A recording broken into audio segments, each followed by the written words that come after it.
Verses 8 to 13. The matter is here settled between Rahab and the spies respecting the service she was now to do for them, and the favor they were afterwards to show to her. She secures them on condition that they should secure her.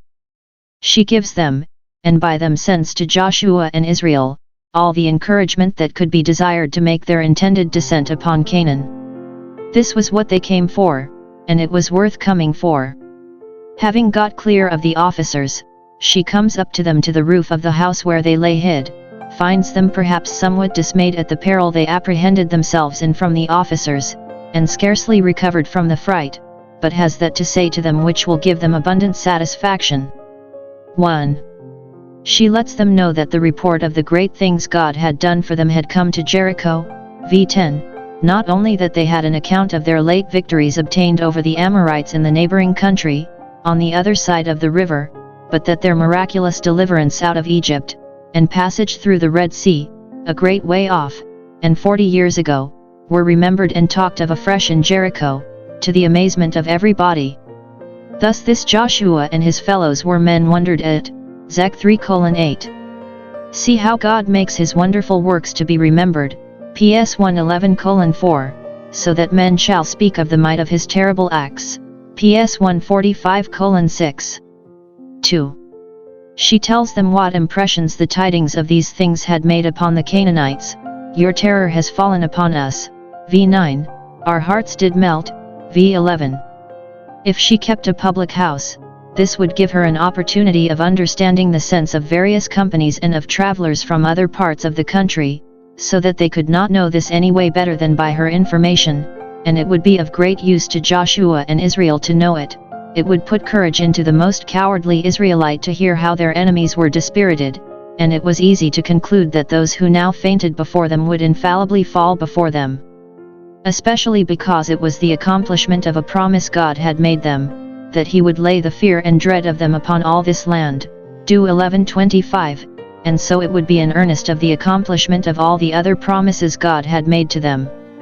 Let not the stout man glory in his courage, any more than the strong man in his strength, for God can weaken both mind and body. Let not God's Israel be afraid of their most powerful enemies, for their God can, when he pleases, make their most powerful enemies afraid of them. Let none think to harden their hearts against God and prosper, for he that made man's soul can at any time make the sword of his terrors approach to it. 3. She hereupon makes profession of her faith in God and his promise, and perhaps there was not found so great faith, all things considered, no, not in Israel, as in this woman of Canaan, who believes God's power and dominion over all the world. v11. Jehovah your God, whom you worship and call upon, is so far above all gods that he is the only true God, for he is God in heaven above and in earth beneath, and is served by all the hosts of both. A vast distance there is between heaven and earth, yet both are equally under the inspection and government of the great Jehovah. Heaven is not above his power, nor is earth below his cognizance. She believes his promise to his people Israel. v9. I know that the Lord hath given you the land.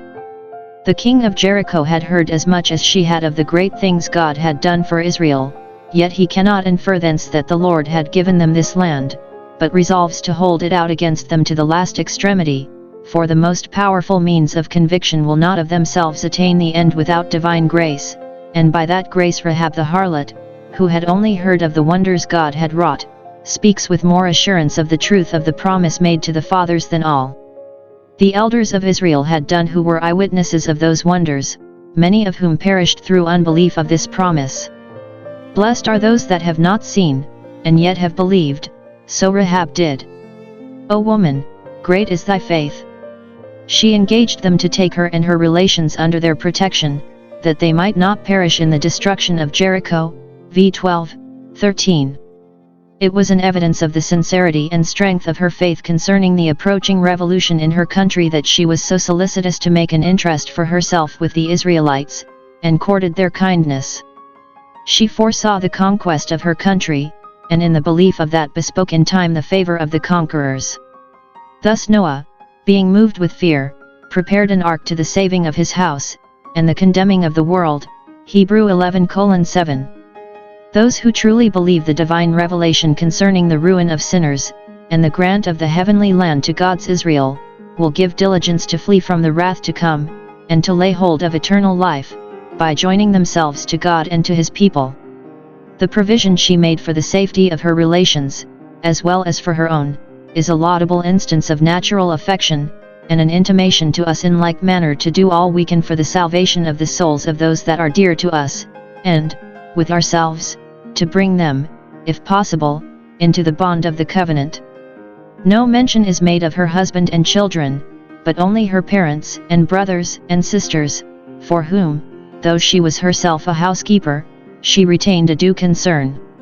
Her request that they would swear unto her by Jehovah is an instance of her acquaintance with the only true God, and her faith in Him and devotion towards Him, one act of which is religiously to swear by His name.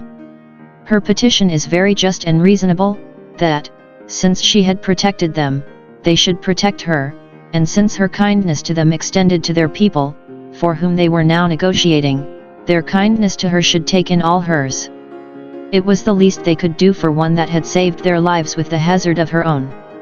Note, those that show mercy may expect to find mercy. Observe, she does not demand any preferment by way of reward for her kindness to them, though they lay so much at her mercy that she might have made her own terms, but only indents for her life, which in a general destruction would be a singular favor. Thus God promised Ebed-melech, in recompense for his kindness to Jeremiah, that in the worst of times he should have his life for a prey, Jah 39:18. Yet this Rahab was afterwards advanced to be a princess in Israel, the wife of Salmon, and one of the ancestors of Christ, Mt 1:5. Those that faithfully serve Christ and suffer for Him He will not only protect but prefer, and will do for them more than they are able to ask or think.